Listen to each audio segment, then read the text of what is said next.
In this video, I show you how to fix Instagram Note camera option not showing. For solving this problem, go to Play Store, search for Instagram, update your Instagram app. After completing update Instagram, now open Instagram and tap on message icon. Then tap on your note.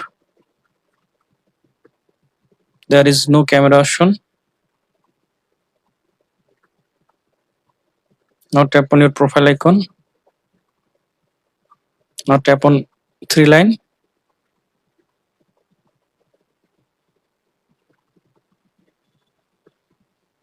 Now tap on help.